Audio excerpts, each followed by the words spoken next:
നമ്മളെല്ലാവരും വെബ്സൈറ്റുകൾ ആക്സസ് ചെയ്യുന്നവരാണ് അല്ലേ.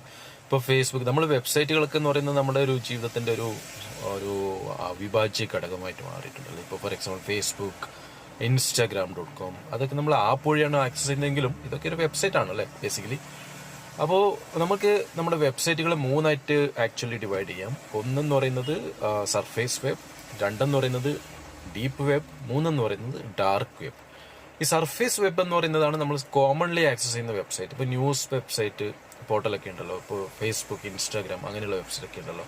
ഈ കോമൺ ആയിട്ട് നമ്മൾ ആക്സസ് ചെയ്യുന്ന വെബ്സൈറ്റിനെയാണ് സർഫേസ് വെബ് എന്ന് പറയുന്നത്. പിന്നീട് വരുന്നതാണ് ഡീപ്പ് വെബ്. ഈ ഡീപ്പ് വെബ് എന്ന് പറയുന്നത് ക്ലാസിഫൈഡ് വെബ്സൈറ്റുകളാണ്. അതായത് നമ്മളിപ്പോൾ കുറച്ച് ക്ലാസിഫൈഡ് ഇൻഫർമേഷൻസ് ഉള്ള വെബ്സൈറ്റ്. എക്സാമ്പിൾ പറയുകയാണെങ്കിൽ ഗവൺമെന്റ് അതോറിറ്റീസിന്റെ വെബ്സൈറ്റ്, പിന്നെ ഹോസ്പിറ്റൽ റെക്കോർഡ്സ്, ഇതൊക്കെ നമുക്ക് പബ്ലിക്കലി ആക്സസ് ചെയ്യാൻ പറ്റില്ല. പക്ഷേ അത് അപ്രൂവലുള്ള ആക്സസും ആൾക്കാർക്ക് മാത്രം ആക്സസ് ചെയ്യാൻ പറ്റുന്ന വെബ്സൈറ്റുകളാണ്. അങ്ങനെയുള്ള വെബ്സൈറ്റുകളെയാണ് ഡീപ്പ് വെബ് എന്ന് പറയുക. മൂന്നാമത്തെ കാറ്റഗറിയാണ് ഡാർക്ക് വെബ്.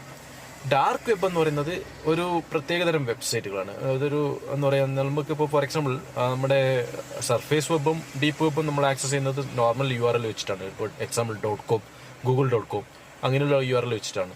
പക്ഷേ ഡീപ്പ് വെബ് എന്ന് പറയുന്നത് അതിനൊരു കോമൺ ആയിട്ടുള്ള URL, നോർമലി അതിന് പറയുക ഒനിയൻ വെബ്സൈറ്റുകൾ എന്നാണ്.